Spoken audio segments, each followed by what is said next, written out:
you. Good morning, everybody. Welcome to the Montgomery County House delegation meeting for Friday, January 29th. My kids fashioned me a stay-at-home gavel, so we are gavel to order. It's one of those crab mallets, guys. Our first guest this morning is Congressman John Sarbanes, and I'm going to turn it over to Congressman Sarbanes because I know he has a tight schedule, so we'll hear from him and do some Q&A. As usual, please use the raise hand function either in the participants tab or in the reactions, depending on what generation of Zoom you're using. But with that, Congressman Sarbanes, good morning. Thanks for joining us. Oh, you know what? I'm sorry, Congressman. Chair Zucker, did you have anything to add up top? I apologize. No, that's fine, Mr. Chairman. No, please. Just glad that the Congressman and U.S. Senator could be here today. Thank you. Thank you. Congressman Sarbanes? Yeah, thanks very much, Mark. Can you hear me okay? Excellent. Ken. And good to see you, Senator Zucker, and the whole House delegation in Montgomery County. Thank you for the good work. We're both in a similar position right now, working in our respective legislative chambers to try to get significant relief and assistance out to our constituents. And that's a process, obviously, but something that we're pushing forward with in Washington as quickly and as deliberately as we can. Senator Cardin, I'm sure, will have some perspective on the budget reconciliation process, which is the way to move things forward on the Senate side without being subject to the filibuster. I think there was some hope, early hope perhaps, that President Biden, in reaching out to Republicans around his $1.9 trillion proposal of COVID relief and economic assistance, would get some signal of a willingness to cooperate on a bipartisan basis there. That hasn't really been forthcoming, so I think Democrats are having to look to the reconciliation process as the path forward. As you know, at the end of last year, we passed a $900 billion relief package along with a $1.4 trillion omnibus bill. And that was certainly helpful. The relief package included extension of unemployment benefits, a $600 stimulus check. Obviously, we wanted more, and that's part of the new proposal that's come from the Biden administration. Rental relief, mortgage assistance, particularly targeted small business support, looking at community development, financial institutions, minority depository institutions, and other means of getting dollars out to the smallest businesses that have been hardest hit across the country, obviously including places like Maryland, nutrition assistance, other things. It's very important that whatever input you all can provide us as to where you see glitches as the dollars are flowing from the federal government into the state, from the state to the counties and localities, that you can offer perspective on that. That helps us because we can kind of run around the back end of how this relief is supposed to work. And if there are glitches, we can incorporate that into the next round of assistance. I think an example of that is the initial CARES Act from last March. When it came to helping small businesses, that program got stood up very quickly. We knew there were problems with it. And when we began to hear about that sort of downstream, we were able to make some corrections for the subsequent assistance packages that went out. So I appreciate all of the ongoing conversation that we're having with state partners and local partners around that, including obviously in Montgomery County. The president's American Rescue Plan, as he's called it, is to kind of get us to pick up on where we think the need is going to present after the current relief package is exhausted in a sense, and add some other layers.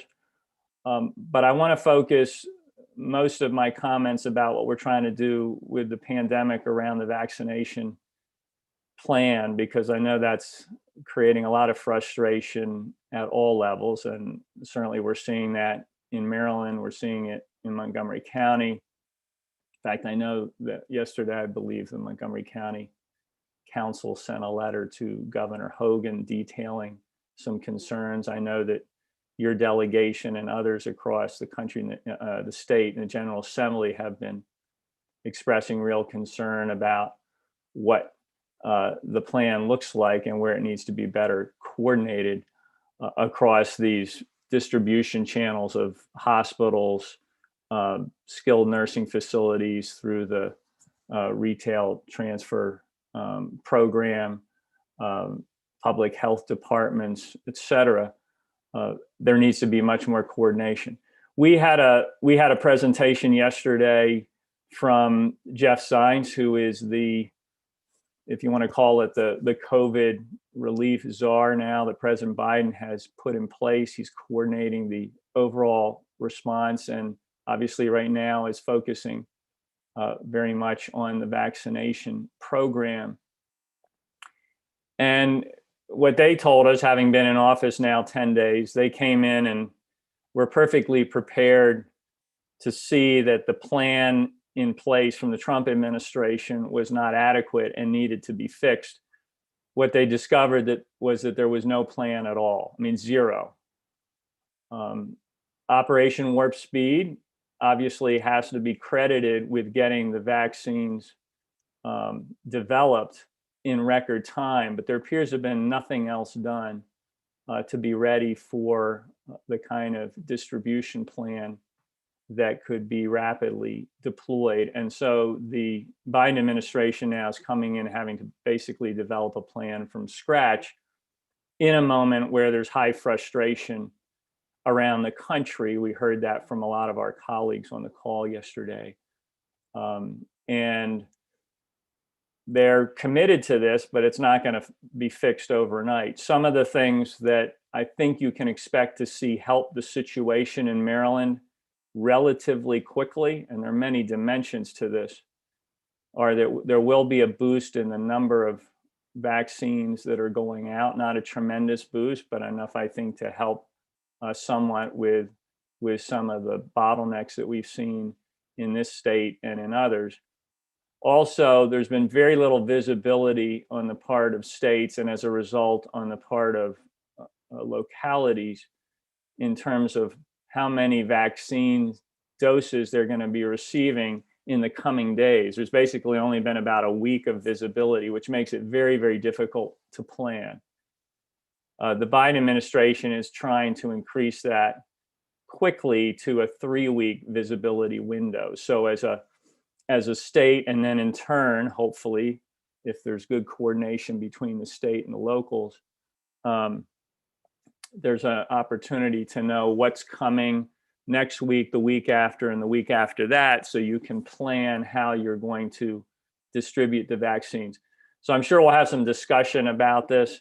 The other, I guess, breaking news, and we heard from Anthony Fauci yesterday as well, is the increasing attention around these various mutants, the variants of COVID-19 in South Africa and Brazil and the UK. It appears that the South Africa strain, which I think they call B351 or something, is not responding as well as the others to the current vaccines.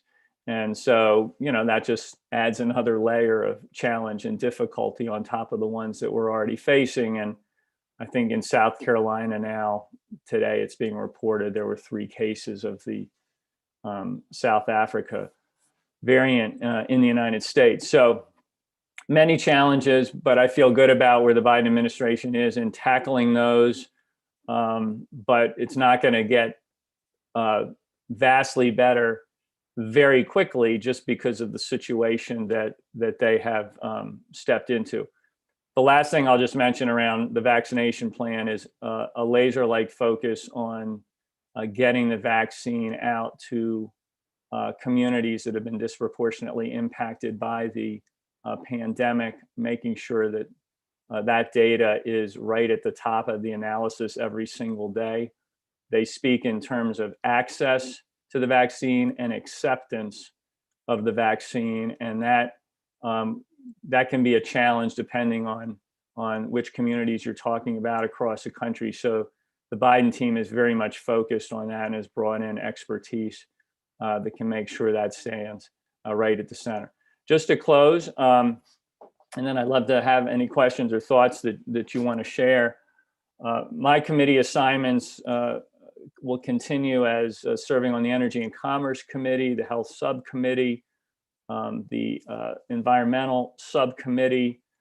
From there, I'm very focused on health issues, and I think Maryland, frankly, offers great opportunities, and I congratulate the General Assembly on continuing to lead with healthcare coverage, even while the Trump administration was headed in a different direction. You ensured that Maryland remained a real model of what we do in a cutting-edge way when it comes to healthcare coverage and access, and I think you'll see the Biden administration borrowing on the model of Maryland to innovate nationally and improve healthcare coverage.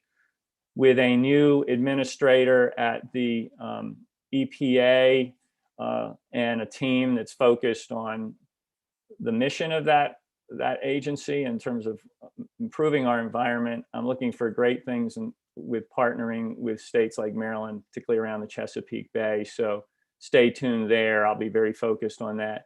And then on the Oversight Committee where I serve, we're going to be looking carefully at issues of racial justice as we've done before, how that's playing out across the country. Again, want to partner with Maryland in trying to tackle those challenges. And rebuilding the federal workforce. We have jurisdiction over the federal workforce. It's been hollowed out. We need to improve that. Obviously, there are many in the federal workforce who are constituents of yours and mine in Montgomery County and the state of Maryland. We got to make sure we're doing right by them. Finally, HR 1, which is the For the People Act, a bill that I've been honored to have assembled over the last few years. It was introduced as the first bill in the 116th Congress. It's been reintroduced as the first bill, HR 1, in the 117th Congress. 10 days ago, Leader Schumer also teed it up and designated it as S1 on the Senate side. So its priority is clear to both Speaker Pelosi, Leader Schumer, and our Democratic caucuses on the Hill. In a snapshot, what does it do? It makes it easier for people to get to the ballot box by reforming voting in this country, fixing partisan gerrymandering, the drawing of congressional district lines across the country, more ethics and accountability for lawmakers, and then pushing back on the influence of big money with disclosure, creating small donor matching system for congressional campaigns the way you have in Montgomery County, protecting us against interference from foreign actors in our elections. We think it meets the moment after January 6th. Jamie Raskin, my colleague who represents Montgomery County, is leading the constitutional response to the attack on the Capitol.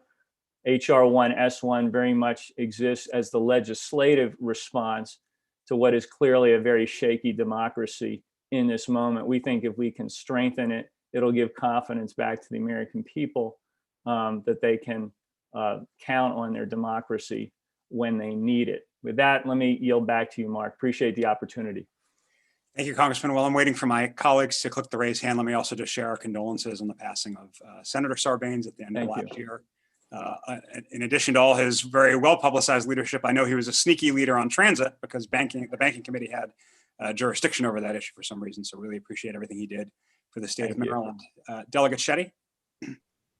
Thank you, Mr. Chairman, and thank you, Congressman, for your really helpful, timely update, as well as your leadership on so many of the issues that our constituents are facing right now. I just wanted to ask you, I think a lot of us are hearing from constituents about some of the challenges they're facing due to the pandemic, particularly as it relates to unemployment relief. And I'm just curious if you could share a little bit about, what may happen as part of the relief package as it relates to unemployment insurance. Specifically, I'm hearing a lot from nonprofits and those who had challenges with the PPP program as initially rolled out, and then, even as it relates to just like being able to participate in the unemployment insurance program. So if you could share anything you can as it relates to unemployment insurance relief and nonprofits, I'd really appreciate it. So on the nonprofit front, we brought more funding into the PPP program with certainly an opportunity for smaller nonprofits to benefit from the PPP program. We had tried to get it in for larger nonprofits. Examples would be the YMCA, organizations like that. That did not happen, but I do think there continues to be a real focus on making sure it's available for the smaller nonprofits as well as smaller businesses, obviously. So there continues to be a funding stream there that I believe is pretty robust. The problem as we looked back over the last year was not so much that the dollars weren't there, but that they were getting maybe captured by businesses that were higher up in the food chain, and there wasn't enough coming to the hardest hit, smallest businesses. That's why there's been this extra focus on kind of building or strengthening the delivery infrastructure using CDFIs and MDIs and other smaller community lending organizations. So I think there is real attention there, and that should help. On the other side of the ledger, in a sense, when it comes to employees that have been separated from their businesses for one reason or another, there's clearly continued emphasis on bringing unemployment insurance to bear. We did extend that in the bill that was passed in December. Unfortunately, the wrangling over the end of year relief package meant that there was kind of a hiccup. We didn't get the continuity we wanted to see, and that's left a lot of frustration, I think, from people who are trying to access those benefits. So you're seeing a lag, I think, across the country where the unemployment insurance benefits you're entitled to are accumulating, but you're not getting the dollars yet, and then it can come in as sort of a larger check. I think the Biden administration is very focused on, again, trying to get more certainty and continuity into the process with the unemployment insurance program, and that's clearly part of the American Rescue Plan that the president has put forward in the last 2 or 3 weeks. So there will be keen attention to that. It's a high priority in our caucus as well, as you can imagine. And so I think that will be definitely part of whatever this reconciliation bill is that goes forward. Appreciate that. Delegate Shetty, Delegate Barve. Thank you, Mr. Chairman. Good morning, Congressman. Morning. This question has to do with the Chesapeake Bay. We had briefings. I scheduled briefings for my committee over the interim, and we discovered in one of the briefings that there is, well, let me back up and say one of the big problems for the Chesapeake Bay is that farmers in Pennsylvania are not looking after their pollution loads of nitrogen and phosphorus as diligently as the farmers in the state of Maryland. Rather than creating an adversarial relationship between Maryland and Pennsylvania, we've discovered that there is a USDA, U.S. Department of Agriculture program that was designed many decades ago to help farmers clean up their act in the Mississippi River system. And it was suggested that the Maryland delegation ought to pursue that as a way to help Pennsylvania farmers clean up their act, because, unless we get the money, they're probably going to continue to do nothing. And that's going to be very dangerous for our Chesapeake Bay. And so this isn't a question, this is only a suggestion of a course of action that I think the Maryland delegation ought to pursue, because the lack of stewardship by farmers in Pennsylvania is a real nutrient load in the Chesapeake Bay. And maybe this is a way to address that without us having to become confrontational with Pennsylvania. I think that's a great idea, and I'd love to learn more about it. I know that when we were looking at the last farm bill, there's many conservation and environmental initiatives that are actually part of the farm bill So it would be interesting to learn more about how this has been I'd be applied happy to get elsewhere your, in the country. I'd, Yeah. I'd be happy to get your staff more information about this. Okay. Perhaps. I do want to point out when it comes to that adversarial relationship, part of the reason we had to become relatively adversarial in the last year or so, based on non-cooperation from Pennsylvania, was because the Trump administration's EPA was not really enforcing in a strategic way the collaborative effort that's supposed to happen with respect to Chesapeake Bay program in terms of meeting the TMDLs and these other pollution benchmarks that we have to satisfy. And as you may know, the Chesapeake Bay Foundation actually brought a lawsuit to try to enforce the EPA's responsibilities there. You're going to see a much different posture, I think, with the Biden administration's EPA, which will promote again that kind of collaboration, making it clear to all the states that are part of the program that if you don't step up and take this seriously, there will be consequences coming from the federal government. I think that will do wonders to improve the collaboration. But the kind of thing you're talking about can help tremendously as well. So love to learn more about it. Yep. Well, we need to use carrots and sticks. I'll get some information to your staff. Thank you, Mr. Chairman. Thank you, Delegate Barbie. Delegate Acevedo. Thank you, Mr. Chair. Good morning, Congressman. Morning.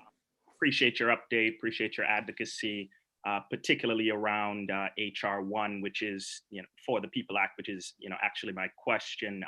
We're coming off the heels of one of the most expensive elections, talking about, the corrosive influence of dark money in politics, Citizens United.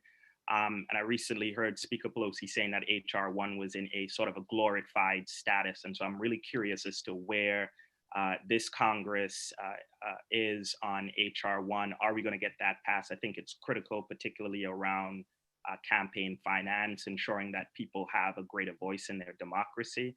And I would hope that, over the next 2 years, that's something that Democrats and leadership could get done, but also around police transparency and accountability. There are two really important legislations before Congress, the George Floyd Justice in Policing Act, but also the Breathe Act, which really came out from a lot of movement activism. And so I'm really curious whether Democrats will be moving on that in DC, the same way we're moving on it right here in Maryland, and hopefully, we'll see something meaningful out of Annapolis, the same way out of DC. So I'm curious about that.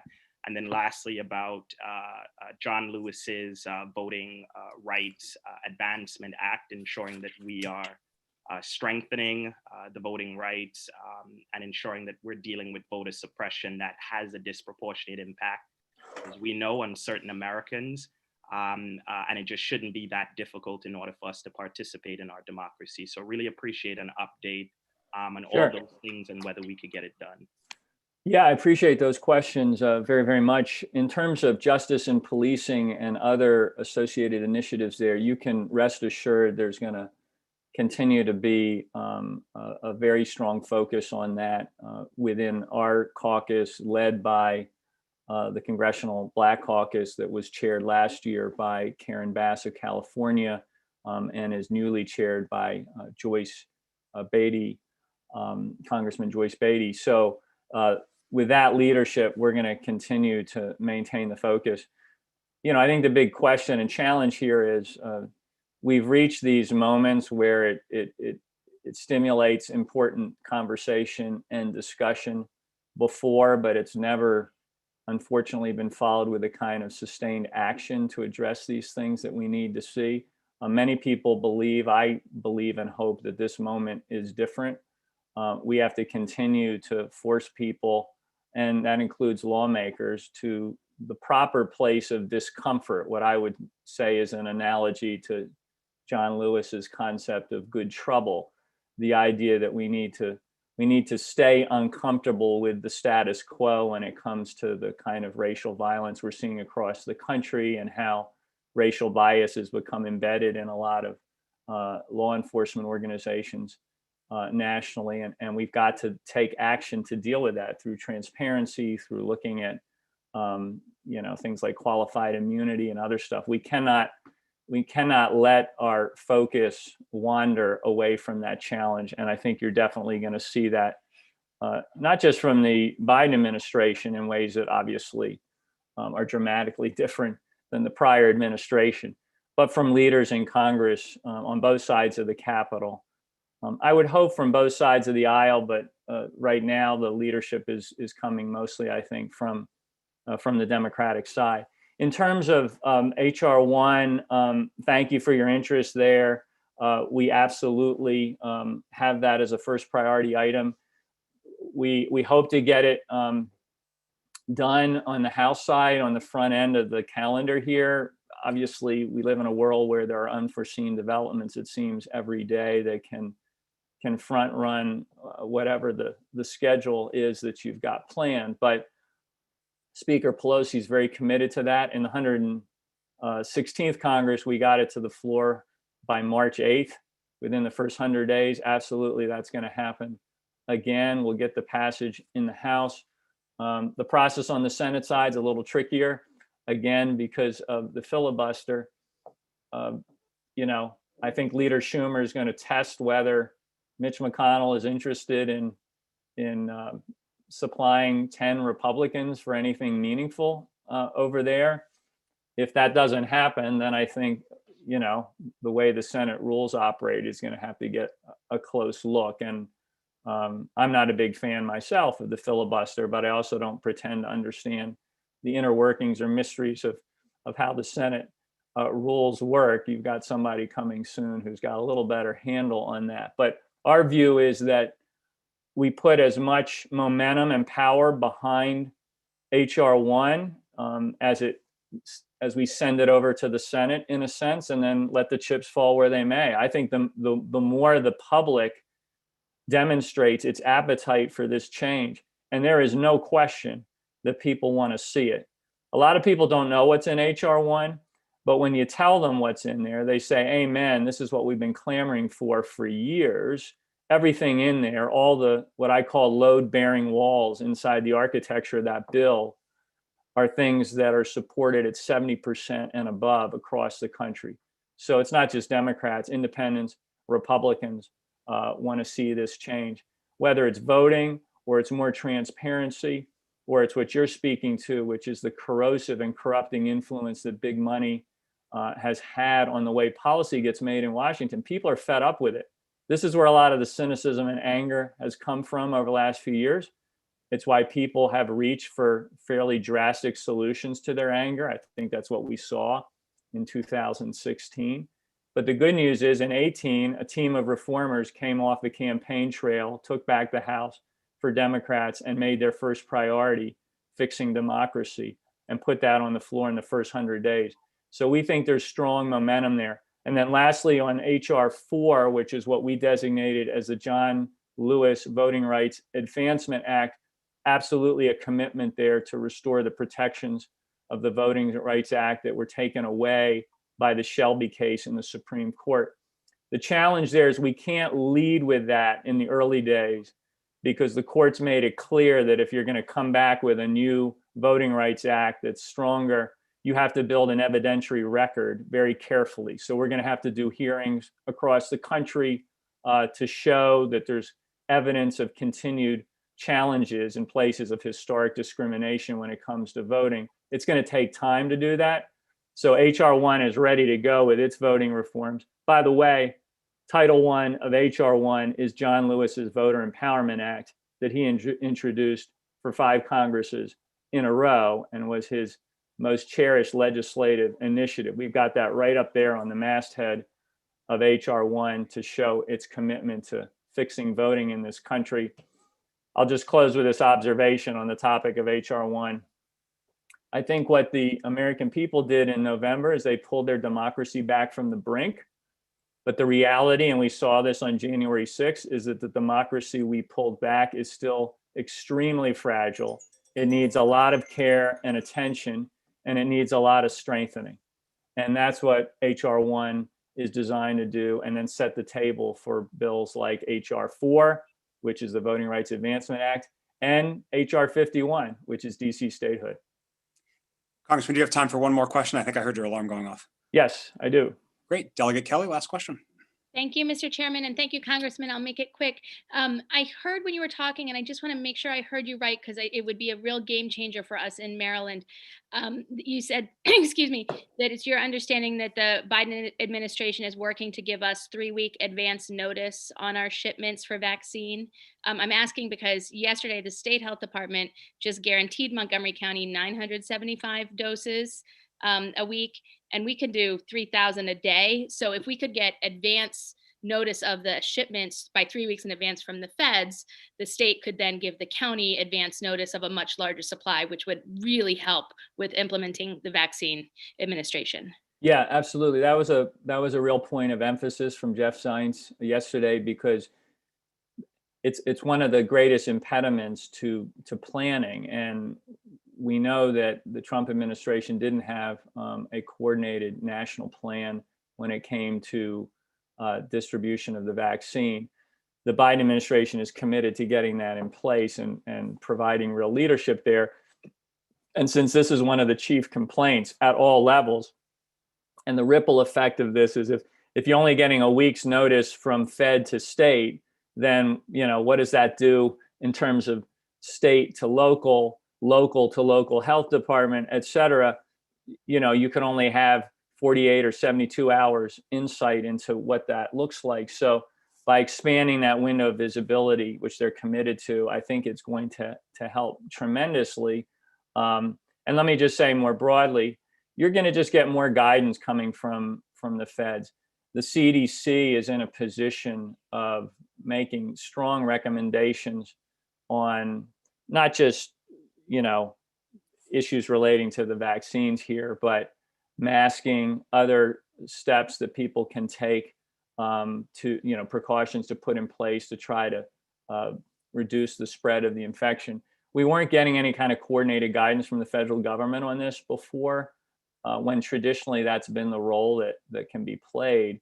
I think you're going to see a commitment to that from the Biden administration, recognizing that a lot of the infrastructure for getting these things in place has to be at the state and local level, but it can all be pursuant to a more coordinated, overarching plan and guidance that's coming from the federal government. So they understand that responsibility, and they're moving quickly to try to meet it.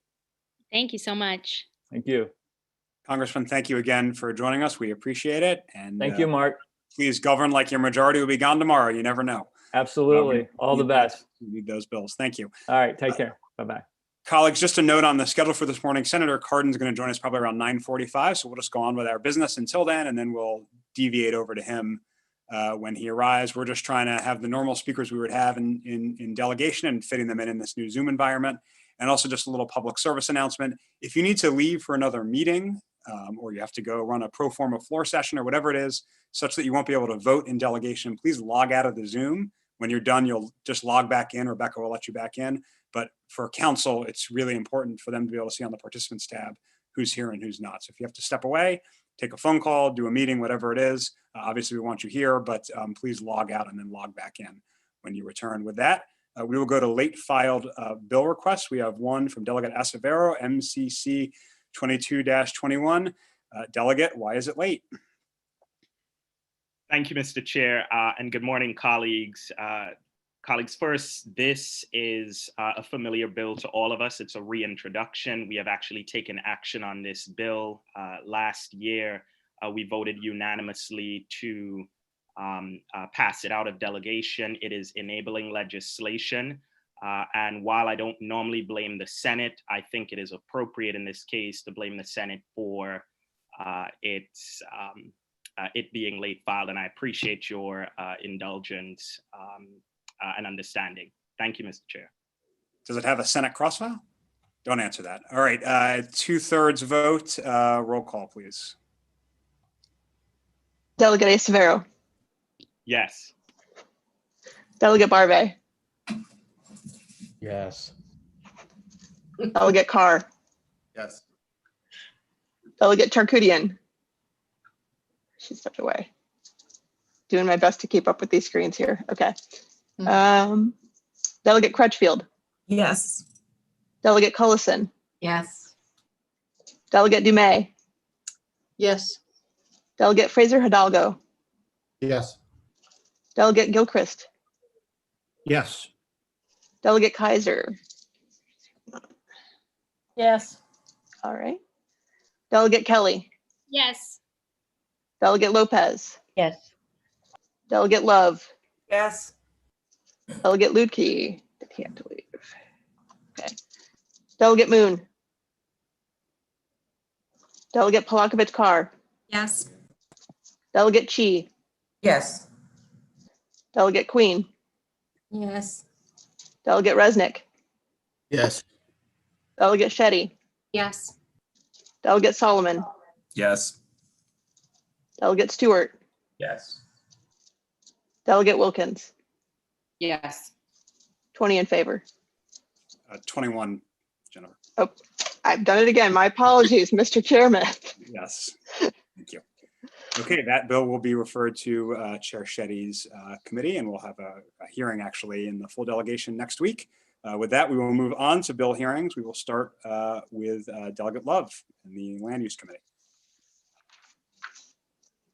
I don't believe that we have anything, Mr. Chair. Delegate Love, I think you have a bill hearing on MC 20-21. I'm sorry, I was confused. Yes. Would the sponsor like to speak on this bill, please? Thank you, Mr. Chairman, Madam Chair. 2 years ago, we passed a bill to provide a property tax break to active duty service disabled veterans. This was to put these heroes on the same footing as retired service disabled veterans. The bill passed unanimously through this delegation and through the House with the assistance of Chair Kaiser. Thank you, Chair Kaiser. As our constituents began to apply for this benefit at the county level, Councilmember Friedson's office realized that a technical fix was required. After extensive research, the county finance department realized they could not apply the fix administratively, nor could the county council through law. Thus, we are here today to make this technical fix through state law. I ask for a favorable report. Thank you. Do you have anybody else with you on this bill? I think Councilmember Friedson's office has signed up to testify if there's a representative from his office here today. Great. Are there any questions for the sponsor before we move to the council member's office? I have a question. Sorry. Yes, Delegate Chi. Just for clarification, is this only to add active service members to the current policy? So 2 years ago, we passed a bill that added active duty service disabled veterans. This bill is a fix to the bill we passed 2 years ago because some constituents had some difficulty receiving that benefit, and we had to figure out why, and this bill fixes that. Any other questions? Seeing none, we will move to Councilmember Friedson's office.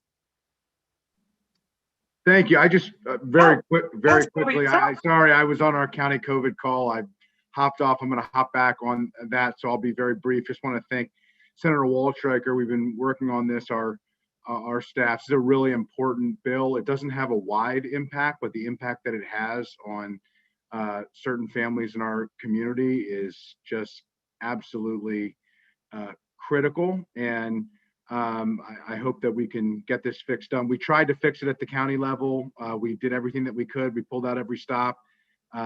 Everybody came to the conclusion that we needed this fix in order to provide the type of relief that was intended, specifically for tax year 2018. It didn't go retroactively. It only went prospectively. And so there's a significant tax burden. Just to give you a sense, this is a family with Captain Avila, who is a decorated war hero who lives in Montgomery County, lives in a very expensive house that is basically a smart house in order for him to be able to live, that's largely donated. The tax bill that has to be paid based on the value of the house is staggering because of where the house happens to be and some of the improvements and size of the house. And that's not obviously what we intend. The whole point of this is so that they can live as dignified a life as possible. And so we can support those who have made some of the most staggering sacrifices for our community, our county, our country. So thank you. I hope to have a favorable support here. I really appreciate Senator Wallstreicher's leadership previously on this, his commitment to ensuring that it makes the full impact that it was intended to make originally, and hope you all will agree. Thank you very much. Great. Thank you, Council Member. Before he jumps off, are there any questions for him?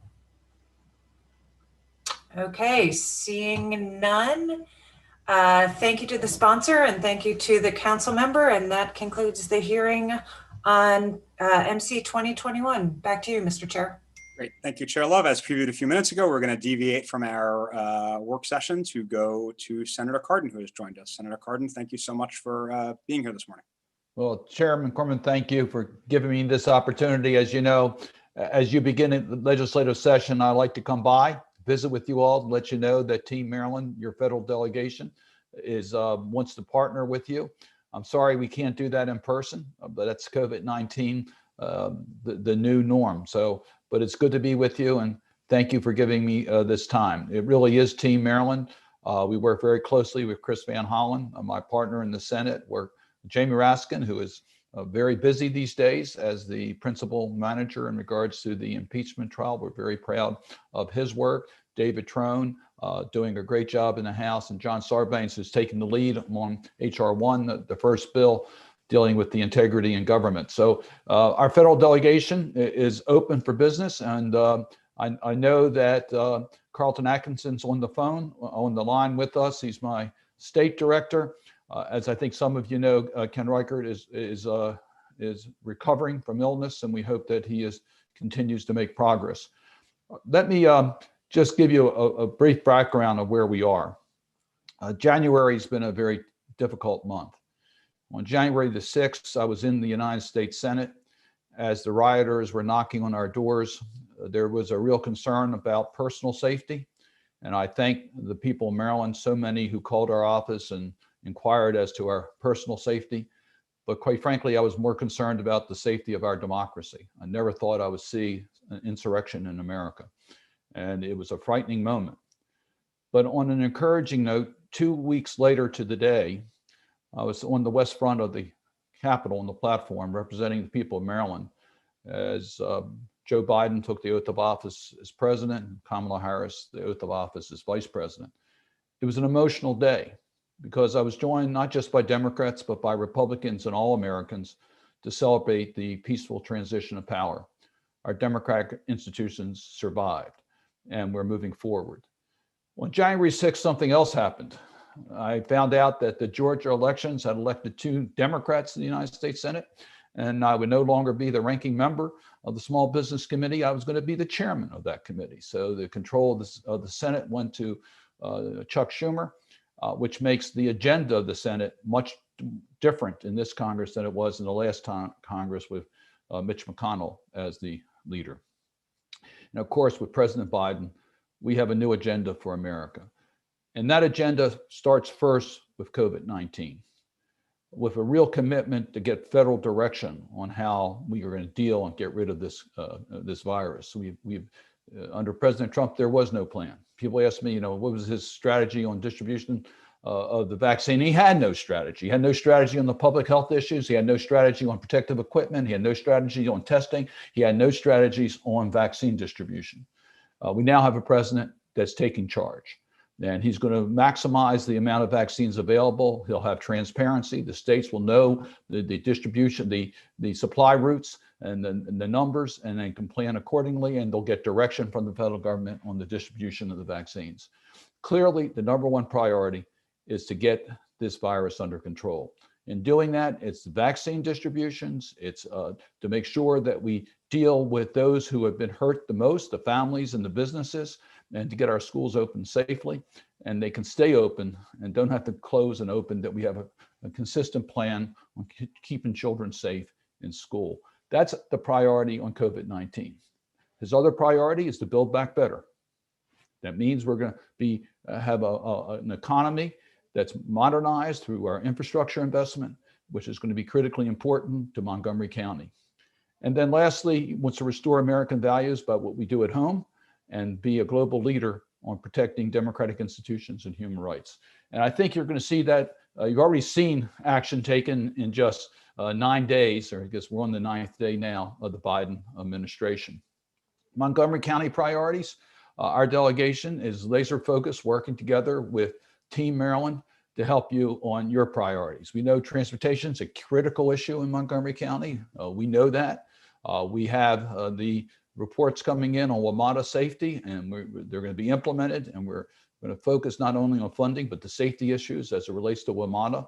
We know we had the issues in regards to 495-270. They came out yesterday, as I understand it, with Alternative 9. We welcome your input as to the role we can play in making sure the community input is recognized in a way that that transportation projects move forward by the state of Maryland. I serve on the Environment and Public Works Committee, and in the last Congress, I was ranking member on the Transportation Subcommittee. I expect to be chairman of that committee in this Congress. So we're going to do everything we can to help you in your transportation issues. Recognize, of course, that it depends whether we go back to earmarks or not earmarks. That's an issue that's not quite resolved at this particular moment. We're going to work very hard to make sure that the federal facilities that are located in Montgomery County are treated fairly. We have a challenge right now on the vaccination of frontline workers in federal facilities that are not under the continuum of government allocations at the federal level. We're working with the agencies. The good news is that we have a full year appropriation for these federal agencies, so that should be good for the federal workforce and for the federal contractors. And we clearly will continue to work with the delegation, with the county exec, to deal with the priorities that are important for the safety and growth in Montgomery County. So, Mr. Chairman, there's a lot of issues we can talk about. We passed the omnibus appropriation bill that provided relief to the state of Maryland and to the counties. Montgomery County will receive some direct assistance, particularly for renters. Low-income renters protection. You're receiving $166 million under the omnibus appropriation bill for that purpose. The school system in Montgomery County will receive significant funds under the omnibus appropriation bill that passed. And the next round of relief that President Biden has submitted that we will take up as early as next week provides direct assistance to Montgomery County to deal with the COVID-19 issues, as well as extending unemployment benefits, increasing the $600 direct payment to $2,000 to provide more targeted relief for small businesses. I helped craft the provisions in regards to small businesses. The second round of PPP is now open for those businesses that have had significant loss of revenue. And I would encourage us to all work with the small businesses in Montgomery County to make sure they take advantage of that opportunity. So with that short overview, I'd be glad to take questions depending on your schedule, Mr. Chairman. And I recognize that you have other business to do, but I'm more than happy to take some questions. Thank you, Senator Cardin. As my colleagues are using the raise hand function, I'll just say that I spoke to Ken last week, and we wish him the best. Hope you'll tell him we said hello. Thank you. Colleagues, any questions for Senator Cardin? They must think you're still Speaker of the House and you can't be questioned. No hands are going up. So, Senator, thank you so much for joining us. We appreciate it and all the work you're doing on our behalf. My pleasure. Again, anything we can do to help, please let us know. Right. Stay well, everybody. Thank you again, Senator. We will move back to our bill hearing schedule, and I will turn things over to Chair Shetty. Thank you, Mr. Chairman. Colleagues, we are considering MC 2121 Montgomery County Education School Site Council Pilot Program requested by Senator Wallstreicher. Senator Wallstreicher, would you like to speak on the bill? Thank you, Madam Chair, and what a pleasure it is to say that for my colleague and teammate from District 18. I'm going to tell you what this bill does in a second, but I want to start with an easier analogy, and that is us. When we make law, we are at our best when all voices are at the table. Diverse voices, supporting voices, opposing voices. In the House, I've seen this firsthand from Chair Kaiser and Chair Barve. They both utilize this collaborative model, and the quality of the work product shows. On my side, Chairman Mac Middleton was famous for his big table and his frequent workshopping. It's how we're doing COVID relief. It's how we're doing police reform as well. This all-hands model isn't and shouldn't be limited to lawmaking. In education, it's called the school site model. Many states use this collaborative approach: red states and blue states, big states and small states. So listen, I'm a father of 3 MCPS students. I graduated from MCPS. When decisions are being made, I want teachers at the table. I want parents at the table. I want students at the table. I know that results in the best work product and the best decision making. When I was in high school, I had a teacher who changed my life. Make no mistake, but for this deeply impactful teacher, I would not be speaking here today. His name was Mr. Lloyd. My guess is that that's true for everyone on this Zoom right now. We each had a Mr. Lloyd in our lives, and the tremendous responsibility each of us holds is because of the inspiration of a life-changing teacher. And so the question before us with this bill is this: do we want those teachers at the table? If your answer is yes, I ask for a favorable report. Thank you, Senator Wellstreicher. Do any colleagues have questions for the senator on this bill? Please use the raise hand function. Okay, seeing none. Thank you, Senator. We are going to hear from 3 witnesses on this bill. We have today with us Christopher Lloyd, the president of MCEA. We have 2 individuals, Dustin Jeter and Fred Ascarate. So I will start with MCEA President Christopher Lloyd speaking on behalf of the organization. Sir, you have 3 minutes to provide testimony on this bill, and I think we've got a clock up somewhere. Yep, there it is under Rebecca Streyer's name. So that can help guide us. Okay, Mr. Lloyd, I will turn the floor to you. Thank you. Madam Chair, I know that we have a teacher and a parent in the room, and their time is probably more pressed. In fact, I know it is than mine. So if we might hear from the teacher and parent first, if that's okay with you, Madam Chair. Oh, sure. Okay, yeah. Rebecca, if you wouldn't mind resetting it, please. I'm sorry. That's okay. I should have asked. I apologize. Okay, so do you have a preference on who goes first then? Dustin Jeter or Fred Ascarate? Who would like to go first? Dustin, do you want to go first, maybe? Sure, I can do that. Okay, great. Mr. Jeter, we will start with you. 2 minutes, please. All right, thank you very much. Good morning. My name is Dustin Jeter, and I'm a social studies teacher and football coach at Springbrook High School. I'm proud to have served in Montgomery County Public Schools for 15 years as an educator. I'm here today to speak about the School Site Council Pilot Program Bill, MC 2121, and I urge favorable support of the delegation for this bill. The School Site Council concept creates a group consisting of teachers, parents, support staff, students, and community members, all working together with the principal to develop and review and evaluate school improvement programs and school budgets. For me, as an educator, this means that I would have a seat at the table in making major decisions that impact my school and my students. The School Site Council model empowers all of the stakeholders in the local school community to be informed about the way that a school is being run and to have an opportunity to improve those processes. It provides a level of transparency that is not currently available at our local school level. Most importantly, it gives those who are directly impacted by the school-based decisions the necessary buy-in and input to create a positive school culture. The more involved stakeholders are in the educational leadership process, the more ownership they can have over solving the issues of their particular schools. In other states, they have found that having school site council models has benefits such as providing an open forum for discussing educational issues, fostering the importance of decision-making at the school level, and providing opportunities for interaction by council participants and assisting in how we define educational needs of our students. We're always looking for innovative ways to engage our families and to help our students achieve. And as we begin to think about how we approach education in a time where our students and families need more supports more than ever before, we need to be bold in our approach. As a former student member of the Montgomery County Board of Education, I've seen this benefit of having stakeholder representation on the county level. And I believe that this will bring a positive aspect of local leadership at the individual school level as well. This bill can give Montgomery County schools the ability to lead the way in rethinking how we define school leadership and I urge you to support it. Thank you very much for your time. Thank you, Mr. Jeter, for all you're doing, especially during this trying time for your students.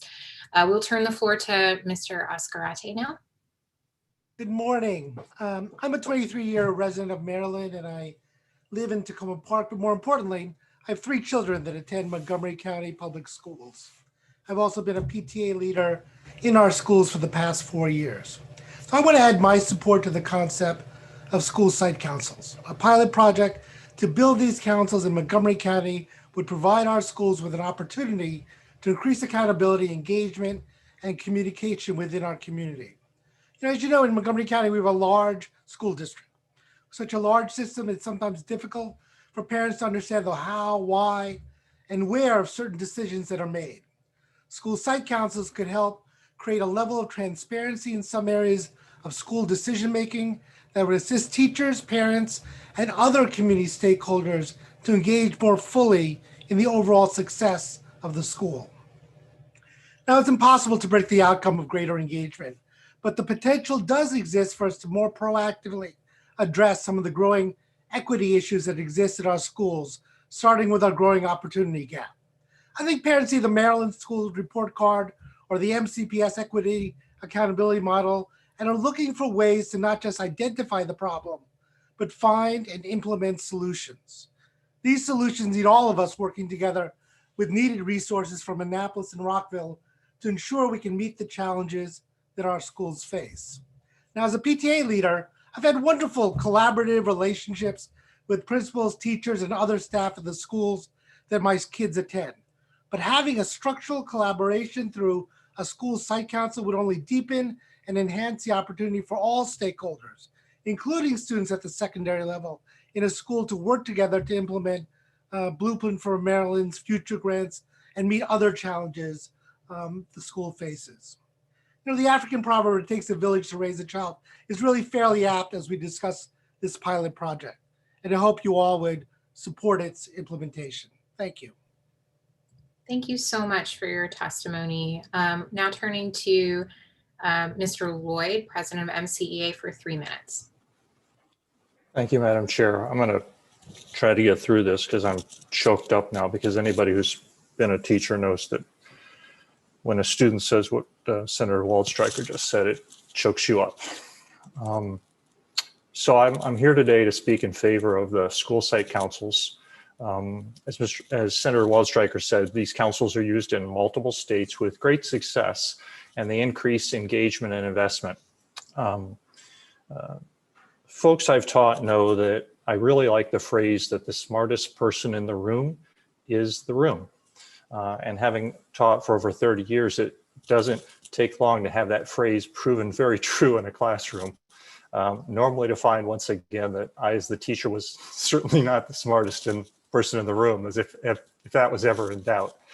I think it's wonderful when students and educators construct knowledge and solutions together as they build community. And in doing so, many times you can find unique solutions that one person might not have seen. The concept is the premise of Peter Senge's book. Is called Schools That Learn. And Senge acknowledges that sometimes in education, we tend to lean towards efficiency and speed and process with just a few people making decisions or contributing so that we can kind of cover more ground. And in doing so, we build solutions that can be a mile wide, but really only an inch deep. And when it comes to the operation of a schoolhouse, we know there are a lot of competing demands, and they can force the hands of people to make decisions that are efficient and they cover more ground, but they don't get to the in-depth kind of solutions that are needed. In doing so, we build compliance, not investment, and we don't heed the lessons of a good classroom, where discussion and debate help to construct new knowledge. That's where the school site council fits in. Council has multiple stakeholders. It looks at resources and operations from a lot of different angles. And in doing so, you create kind of a new lens that can create solutions. There's a lot of investment in the process, better accountability of resources, and advocacy for what our young scholars need. It requires everyone, obviously, to give a little, right? It distributes leadership and decision-making, all good things when it comes to education. This bill would allow us to look at this, to pilot to some extent, to interrogate and examine the impact of this distributed leadership model in our schools.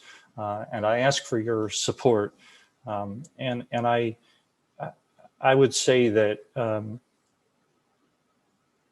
Senator Waldstreicher and others in his peer group prove that premise to be true. That today he is a leader in the county because of the opportunity to contribute and work as a part of a group. And I would say it wasn't because of me, but it was because of the group that came together to do that wonderful work. So thank you very much to both Senator Waldstreicher and to you, Madam Chair. Thank you, Mr. Lloyd, for your testimony. Colleagues, we will now take questions. I see Delegate Wilkins had her hand up first.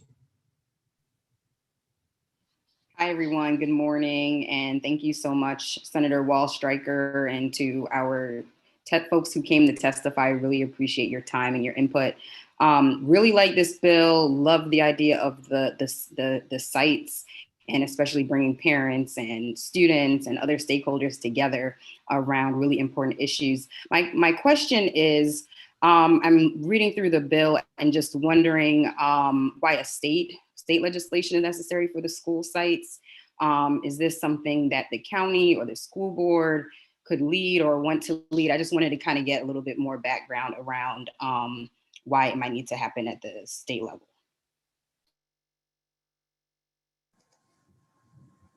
Is that for me, Delegate Wilkins, or do you want the advocates to comment on that? I apologize.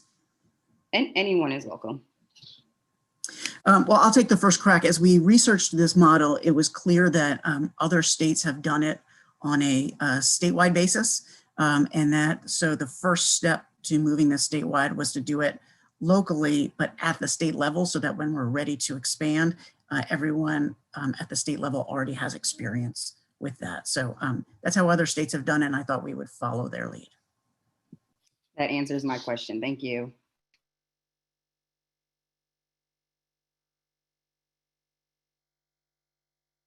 My apologies. Delegate Shi. Thank you, Madam Chair, and thank you for all the speakers. I like the idea of greater teacher and parent participation. I have a couple of questions. One is, what is the attitude of the school board and the county council? Because I couldn't tell if the county council has considered the budget implications for this institution within every public school. And also, what is the connection of this program with Blueprint? So let's say if we don't have Blueprint, would you still advocate for something like this to have greater participation for teachers and parents, which I think is a good idea, but what is the connection with the Blueprint? Is the sole focus of this program of this council to assess and then develop a plan to implement the Blueprint? Is that the primary focus? Thank you. Delegate Shi, I'll take the first two, and Mr. Lloyd, if you want to take the second part about the Blueprint. The county council and the school board have not taken positions yet on this bill. I did receive a call from the representative of the school board because of when they meet relative to when we meet. They weren't able to submit testimony, but my sense is they will likely have an opinion on this. And so I indicated that there will be plenty of opportunity for them to chime in at the subcommittee stage and with Delegate Shetty's subcommittee. So I don't want anyone to leave this hearing believing that they don't have an opinion on this. They will, and we'll make sure everyone has that when they release it. Yeah, go ahead, Mr. Lloyd. Oh, and then related to the Blueprint, I think that so the Blueprint obviously has as its fifth pillar the accountability, and so there's a very strong accountability model at obviously the state level, actually above the State Board of Education and the Professional Standards Board, and so this seeks to, I think, if the Blueprint is if that veto is overridden, I think this allows an opportunity to take that accountability to a very local and granular level. I think many times in state accountability, it's kind of this one size fits all approach, which can be challenging at local levels because different schools and different school communities need different things. I think if the blueprint is not overridden, then this accountability model would still serve a very important function for a community in involving parents and student voices at the table. And I want to be clear that this does not, the way the bill is constructed does not usurp the authority of an administrator. It does not take away that authority. It serves as a way to help provide advice and counsel to the administrator. Madam Chair, if I could ask a follow-up question to Mr. Lloyd. So are you saying the blueprint as it's written, as we passed the last session, did not include something to that spirit of what you are proposing, or what this bill is proposing in terms of implementation at school level, right? It does, but this is the blueprint includes something at, I should say, at a higher level. It does not reach into the granular level of a school building. And so this allows communities to be able to, I think, take what the conversation is around the blueprint and what we've learned over the past 3 years, and then think through, so how do we implement the various components of the blueprint effectively in our community? In essence, a lot of the conversation around community schools that are a very important part of the blueprint, this kind of site council work nationally is a very important part of community schools because you have to have the investment of community to make it work, if that helps. Thank you, Delegate Chi and Mr. Lloyd. I thought I saw another question. Was it from you, Delegate Acevedo? Nope. Okay. Any other questions from colleagues to the bill sponsor or panelists? Okay, seeing none, that concludes the hearing on this bill. I will turn the floor back over to Chair Corman. Thank you, Madam Chair. Great. Thank you, Chair Shetty. We will now turn to our voting sessions. Chair Carr. Thank you, Mr. Chairman. The Metro Washington Committee has one bill to report out. It is MCPG 102-21, WSSC Board of Ethics Financial Disclosure Statements Late Fees. This is a quote unquote departmental bill that was submitted by the chairs on behalf of WSSC.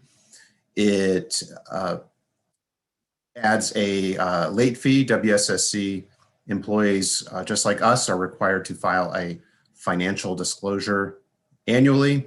And this would just add a late fee for each day that they are late, subject to a cap, bringing them more into compliance with what is required under the state ethics law. It passed unanimously in the Prince George's County delegation, and it passed unanimously in the Metro Wash Committee. There are no amendments. I move the bill. Is there a second? Can someone second the bill? Second, sorry. Thank you. Chair Carr moves. Delegate Dumais seconds.